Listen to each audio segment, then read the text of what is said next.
Welcome to all of you on a very special day when there are helicopters over us and so on. It's very nice for you to come along and to this talk. Angels, Putti, Dragons and Fairies, a biological dissection. Well, I'm a biologist and you probably all know what angels, Putti, dragons and fairies are. We've been given a great boost in knowing what they look like from representational art. Visual arts have the advantage of making supernatural objects appear real. They can be put in a context that we understand and we can identify these objects. Angels, Putti, dragons and fairies are all portrayed as wings. That's not exclusive. Putti are always winged, but there are many kinds of angels and dragons and fairies that do not possess wings. So the question is, what kinds of wings do these creatures have? How do they arise and how are they used? Let's begin with angels and a series of pictures of angels. And I want to start bottom right-hand corner with the Angel of the North by Gormley.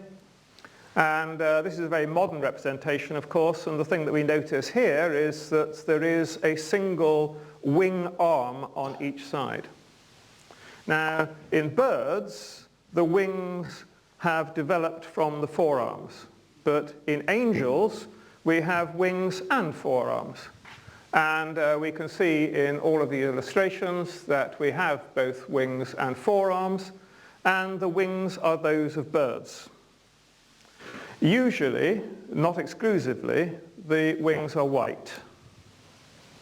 And of course, the colour of the wings and the shape of the wings and the fact that they're bird wings probably result from a patron making a request of the painter in this Renaissance art. Putti, very characteristic, chubby little chaps with small wings. You can see that the wing is inserted roughly at the shoulder blade. And they can fly up and look down on us and do in pictures. And they also apparently grow up a little bit to produce adolescent putti, which we recognize from such statues in Piccadilly Circus. Dragons. Dragons, portrayed in art, are a little confused in that the great majority of them have 4 legs and wings.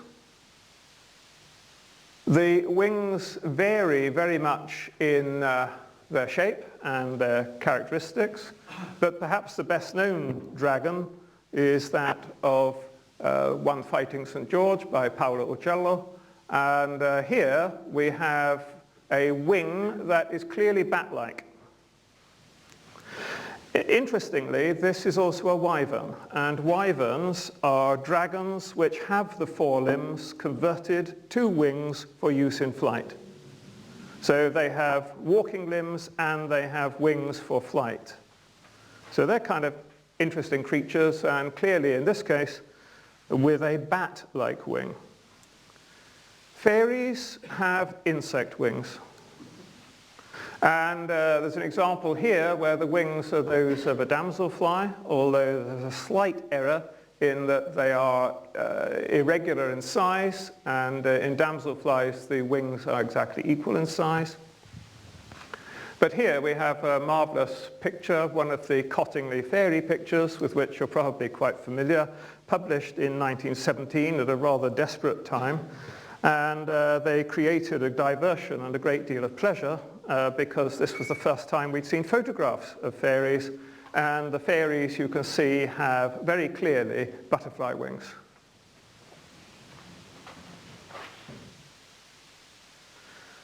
So, as evidence suggests that angels and putti have bird wings, dragons have bat-like wings, and fairies have insect wings, question comes, do they use flapping flight? Now, before we answer that question, we need to learn a little more about flapping flight, beginning with birds. And we know that the wing is flapped up and down in birds by means of 2 major muscles, pectoralis major here and supracoracoideus. which has a little tendon running from it that enables an insertion on the upper part of the humerus and lift it up. So we can move the wing up and down. And you know of these two muscles because here's a breast of chicken, okay? And here is the large pectoralis major, and sitting here is supracoracoideus with its tendon. Now that tendon has been cut, and that runs out through the shoulder joint and lifts the wing. So when you're having your turkey or when you're having chicken, you now know that that little white strip, which you didn't know what it was for, is in fact the tendon of supracoracoideus and lifts the wing up. Now that's moving the wing up and down, but of course that is not going to result in flight because every action has an equal and opposite reaction, and that is just going to cause us to move up and down, up and down. To be able to fly, we must also orientate the wing and be able to move the wing forwards and backwards. It's fantastic that that is an adaptation that's been evolved in birds. It's exactly the same in insects where we find the same movements. But I wonder if some of these mythological creatures can use these devices. Insect flight muscles come in two broad groupings. Primitive insects have muscles attached to the wing base. They have other muscles which allow the orientation of the wing and the movement fore and aft of the wing. But advanced insects use indirect flight muscles. These are muscles that cause a distortion in the thorax, and it's the distortion in the thorax that causes the wing to move up and down. If fairies have damselfly wings, they've got direct flight muscles to use them. If they have butterfly wings, they have indirect flight muscles running across their thorax and along their thorax, and when those muscles contract, it must hurt. Bats, we know, have the arm and fingers extended with a skin flap running between those joints. And this presumably is the method used for flapping flight in dragons. In this case, the pectoral muscles draw the wing downwards, and muscles on the back draw the wing upwards. Maybe angels, putti, dragons and fairies glide or hover. Maybe they don't just use flapping flight. Again, we have some evidence for this, because if you look at this painting by Giotto, you find that there's a rather marvelous example here of an angel with a mono wing. And you can see that this angel is diving downwards, and that obviously is gliding.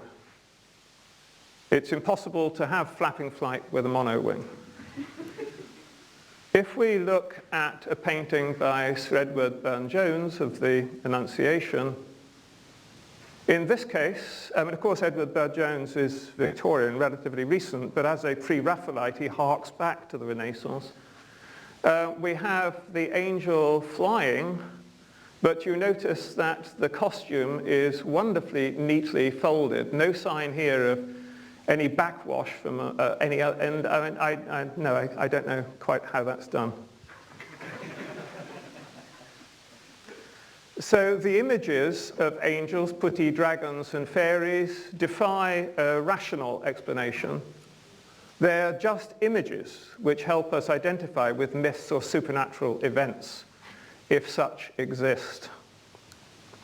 Angels, however, have a special significance because they feature in major religions.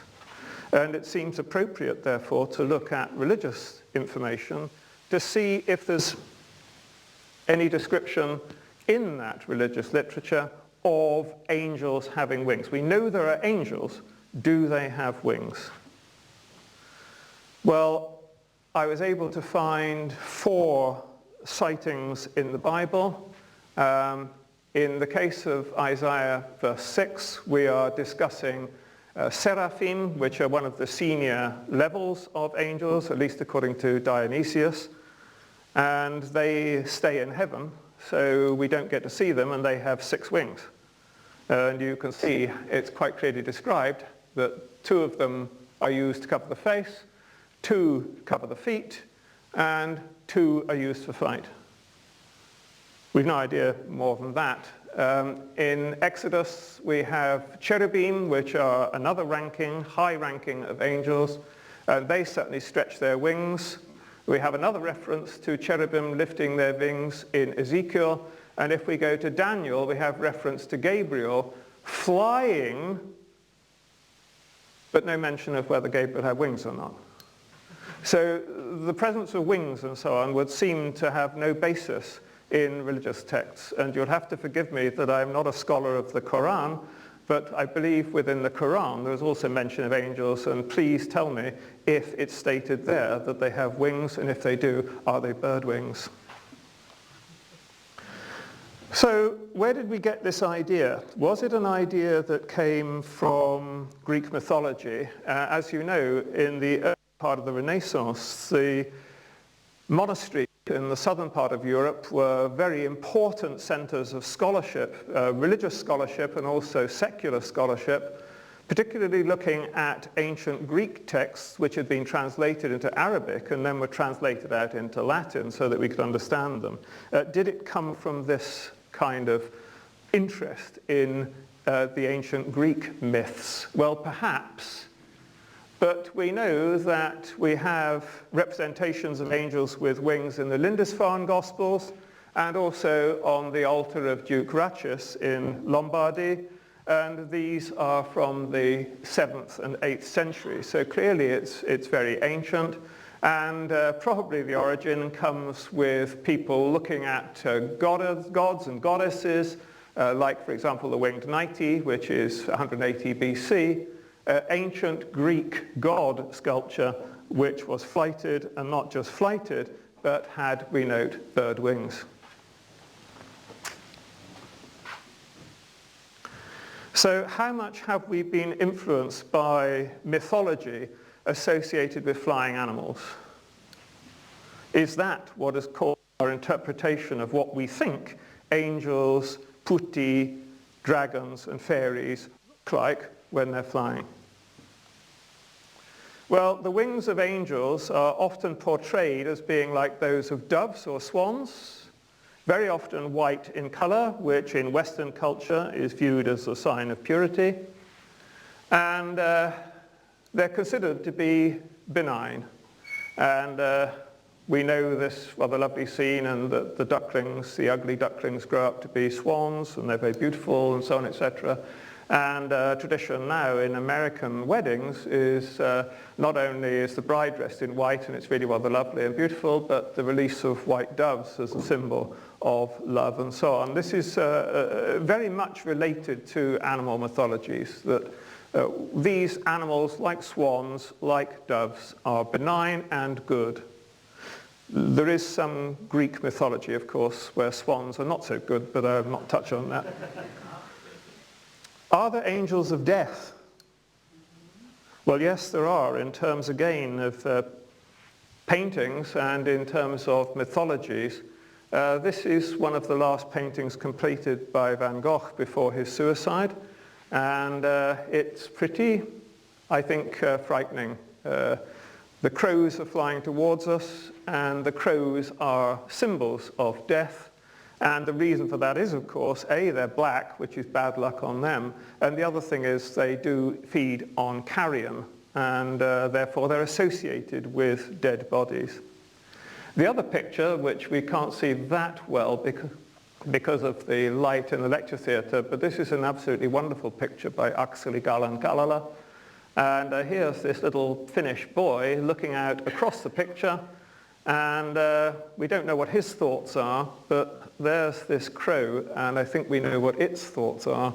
It's kind of looking out of one eye at this boy and thinking, I know something that you don't know. Or at least that's the way I interpret it. Maybe that's me being fanciful. Okay, dragons have bat-like wings, and bats are considered to be frightening in folklore. And they're considered to be frightening because they move around at night. Now, H. sapiens, us, being diurnal, active during the day, tends to be a little frightened of the night. We can go to places at night and hear a noise and say, what was that? Whereas it wouldn't worry us during the daytime.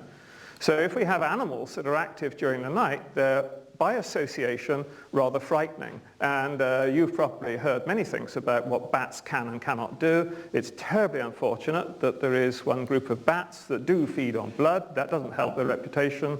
And I know they become entangled in girls' hair, and there's an n number of things that poor old bats do. So what a lovely animal to have its wing transported onto a dragon.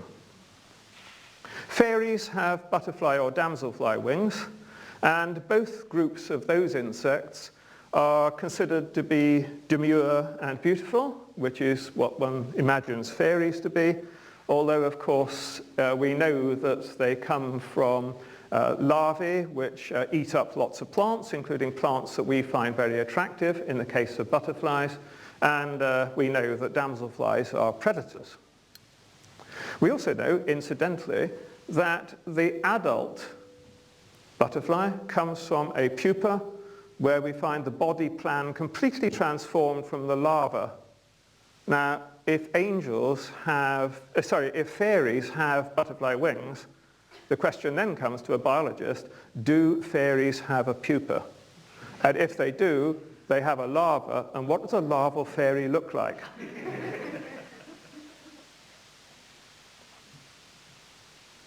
Okay, let's look at some other mythologies just so that we can see how entrenched this view is.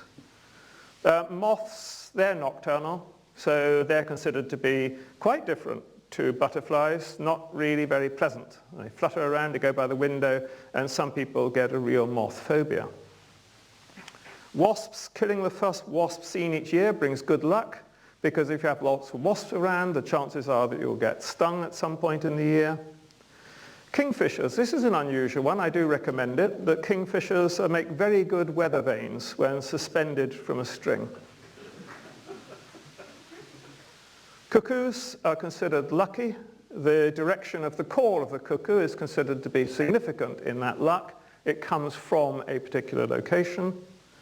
Nightingales also have a song which is lucky if you listen to a nightingale. Nightjars are again nocturnal birds. Therefore, they're by definition unpleasant and evil, and so evil, in fact, that they're thought to suck blood, just like some of the bats actually do. Owls are associated with witchcraft. They're nocturnal as well. And seagulls represent the souls of drowned sailors. An awful lot of it. It's no wonder, when we're thinking of some of these mythological creatures, that we go on to make free association from these animal mythologies. The final one is a rather interesting one, eagles. And they have great power, and as such they're used as military symbols. I won't go through the various nations that have used eagles as symbols, but I think you know several of them. And also, of course, they, with the lion body, are combined to form griffons, which are further mythological creatures which guard treasure. But whether griffons are capable of flight is yet another question. So why do we need mythologies of flying? Why do we need to think that these various creatures can fly? Well, angels, putti, dragons and fairies connect earth and heaven, and also earth and other places. I don't know what those places are. Underworld. Pleasant places that we can't go in the case of fairies. We have a desperate need, if we have the thought in a religious literature of something like angels, to anthropomorphize. We have to make the thing human. And then we've got a problem because we can't fly. We're very jealous of things that can fly, so we have to give it wings. And angels, putti and fairies are generally good. They're almost always presented as being good looking. I've never seen a really ugly angel, but there probably are some. And they look after us. Whereas dragons are nasty, evil, intent on doing us harm. So therefore they're represented as being grotesque, not human figures, and with the wings of a creature that we distinctly suspect. Now, the mythology of flying is interesting in that it extends memories of flight that we have in dreams and in hallucinations and in near-death experiences. Flying dreams are, for the most part, pleasant. Jung, in his analysis, believes that they are a means of escape and liberation. Freud believes, as Freud seemed to with most things, that they're something to do with sex.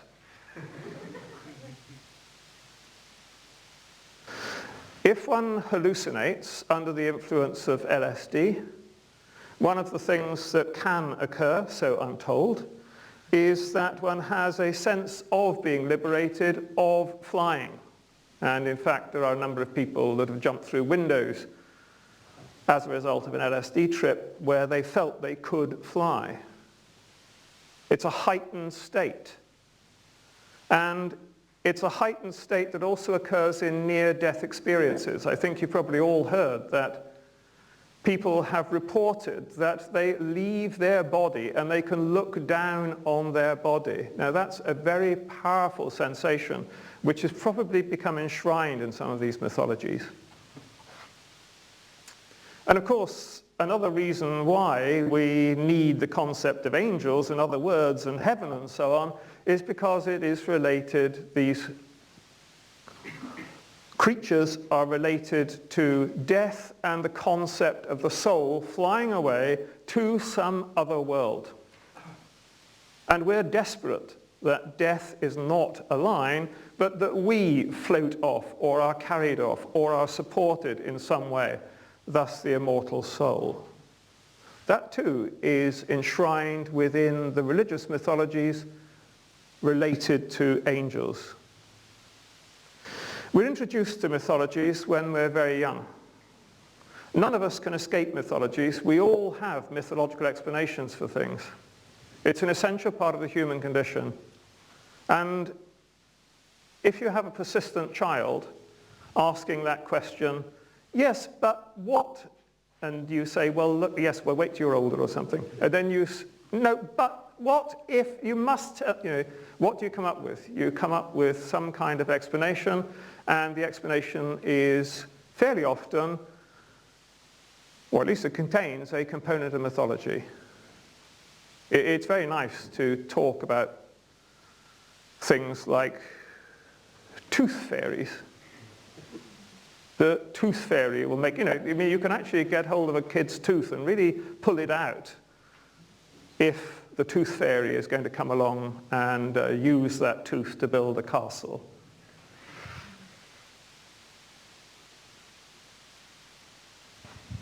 And it's interesting that just at this time of year we have a wonderful confusion of mythologies. And I want to end with this so that we've got time for questions and discussions. And this is, of course, the Christmas nativity play. And two pictures here which are from nativity plays. One on the left, super production with the most fabulous wings with tinsel all the way around the outside. And here are these girls dance. Have you noticed actually that the angel Gabriel's a girl, always? And there they are dancing kind of part angel, part Santa Lucia, and having a wonderful time. But the one that I want to point out with the confusion of mythologies is over on the right, where we have a similar enactment and rather nice shepherds over here, and two angels, and this angel has fairy wings. Now, she has fairy wings because when she was 3 years old, she absolutely loved the idea of putting on her fairy wings and living in Fantasyland. And now those wings come in extremely useful when you have to have wings to be an angel, because angels have wings. And I find this absolutely delightful, and I'm not afraid of these mythologies. I think they're rather good, but it's extraordinary. When you go into any church, you will see winged angels. There's no evidence for them being winged at all. I don't think there's any evidence that dragons have wings. I don't think there's any evidence that Putti have wings. I don't think there's any evidence that fairies have wings. But it's a lovely idea, isn't it? And finally, a happy seasonal holiday to you all.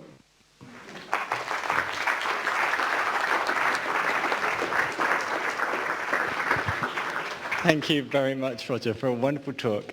We do have time for some questions.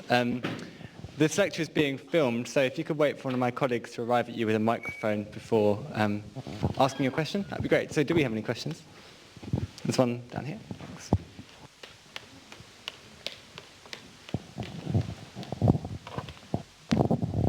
Your erudition of Christmas stopped short of reindeer. What sort of wings do reindeer have? Where did they get them from? And is there a maximum size of a reindeer that can fly? Thanks, Sam. I mean, for those of you that don't know Professor Sam Berry, he's one of the great biblical scholars in this country. To answer your question, there's no size limit on reindeer flying. The red nose of Rudolph gives it away. They have some kind of nuclear motor. And they fly in exactly the same way as the Annunciating Angel in Burne-Jones. It's completely invisible mechanism which we've yet to understand. Do we have another question? On the top. I think angels have wings because apparently they haven't got any teeth. If you look at art books and look at the way angels are depicted, they never have any teeth. Well, thank you. That's a useful contribution. Do we have another question? I've certainly not come across that one. That's good. Questions? Oh, sorry, right down the front.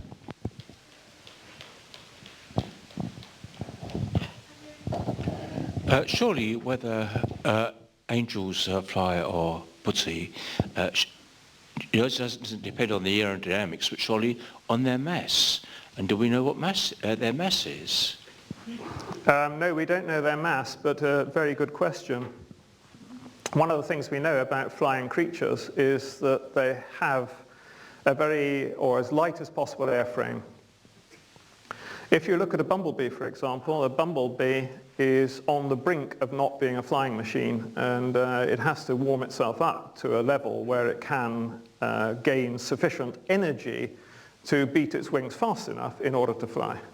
Now, if you look at Putti, an individual putto is not exactly a slim airframe. Also, the wings are absolutely tiny, and if it was to beat those wings to take... Their mass of their flesh is the same as the mass of your flesh. Sorry, You're assuming the flesh of the mass of your flesh is the same as the mass of their flesh. That's why I asked is about the mass. Now, if you go in the British Museum, there's a lovely one with a great ball with wings and obviously the face of Darius. Now, yeah, Syrian. Now, his guys have great difficulty flying, and that also raised the other question. I would say ostriches have wings, penguins have wings, they don't fly. No, sure. But we've got evidence that the putti do fly because we can see them suspended in air. You'll never see that for an ostrich. Yes. Yes, this comes back to mass again, doesn't it? Sorry? This comes back to mass again. It does, and I was about to develop that line of thought that if you have a putto with its small wings, its wings to enable that putto to fly would have to be hypersonic, which would blow the wings off. So it can't do that.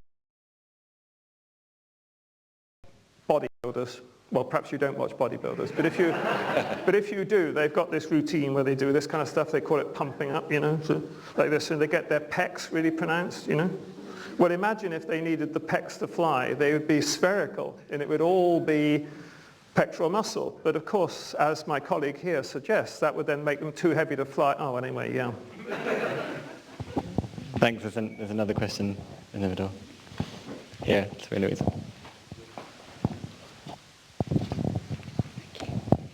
Have you any comments about the fairy dust that Tinkerbell sprinkled on Peter Pan? No. Except to think it's rather wonderful. And another one next door. Hi. Did you find any evidence for conditions in the upper atmosphere and beyond, with respect to the provenance of angels, in terms of which media they would be able to fly in, or their method of propulsion beyond the Earth's atmosphere, and other such celestial issues? No. But a good try. No, I simply have no idea. I mean, I thought I made it quite clear during the lecture that I have no idea about it. Mark, and just here. Do you want to over this side as well? But fine. Hi, Roger. Hi, Mark. Thanks for a great talk. So, do you think that dragons find it easier to fly because of the hydrogen gas in their body cavity, which of course they also use to make fire? Almost certainly. Am I being evasive with these questions?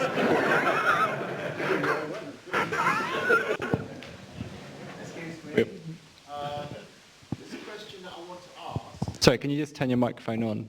Yeah. Is it on? No. Yeah. Sorry. Gives me some recovery time. It's on now, I think. Is that better? That's great. Right. What interests me about the universe, about the afterlife, if there is such thing, did you find any evidence about that? Well, I mean, clearly, I have to answer no. It's a matter of faith and belief, isn't it? And I have the most profound respect for people who do believe in the afterlife, whatever that afterlife might be. It's their belief system, and I respect it. Thank you. Nick. This is a fine tradition in the biology department. I seem to remember that J.B.S. Haldane tried to calculate the muscle mass and so on for angels back in the 1930s or something, and he said the legs would have to be reduced to stilts and so on. But I never came across a painting of one of Haldane's angels. Have you? No, I haven't. But it's deeply humbling to be thought of in the same tradition as J.B.S. Haldane, I have to say. There's another one right in the middle. Got the other microphone working now. Oh, Louise is good.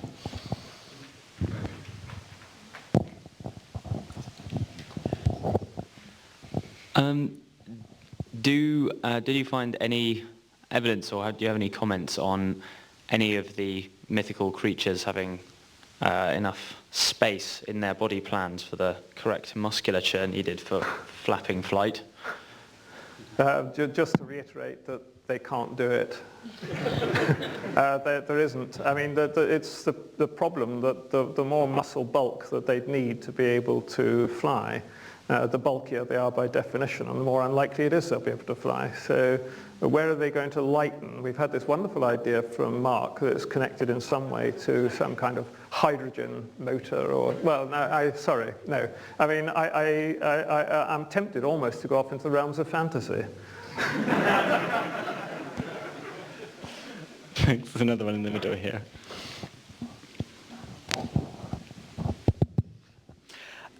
I just wanted to know what considerations you think might apply to the flight of creatures like the griffins you mentioned but didn't go into in detail.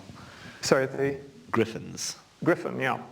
Well, griffons really shouldn't do that much flying because they're involved with guarding, and particularly horrific in that they have the attributes of the eagle and the attributes of the lion combined. So they have the strength of the lion on the ground, and they have the strength of the eagle So presumably they can go chase anybody, but considered, I believe, and I could stand corrected on this, I believe that their role is to intimidate near the treasure rather than go catch people and so on.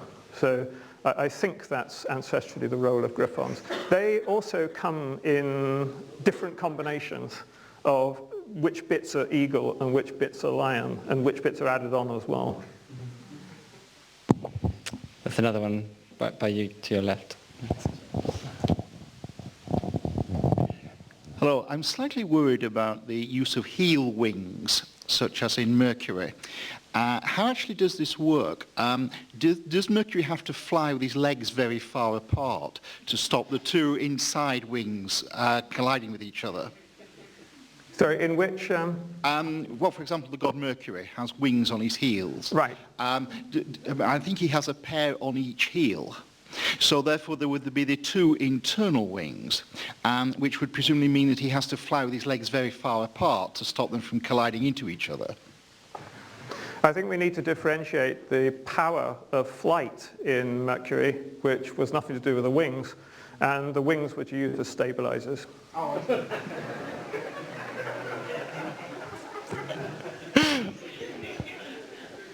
I think we have time for one more question, if you have any more questions.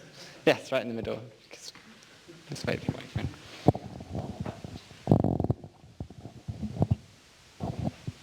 Thank you. In Philip Pullman's trilogy, his Dark Materials, he develops the idea that angels are made of light particles, and would that resolve the problem of mass that's been evoked so far? I think all the evidence points to the fact that angels are identifiable beings, but they are not remotely like we see in illustrations. Clearly, at the time of the Annunciation, the Virgin Mary knew that an angel was present, but whether that was in any form like we present it is another matter. I don't know what an angel actually is in any physical form. So it might be that you're right, it might be that you're wrong, it might just be that it's some kind of spiritual sense, and I don't know, by definition, what a spiritual sense is. Okay, thank you. I'm afraid that is all we've got time for today. I'd like you to thank you all very much for coming. Also, thank you for your questions, and if you could join me in thanking Professor Wotton.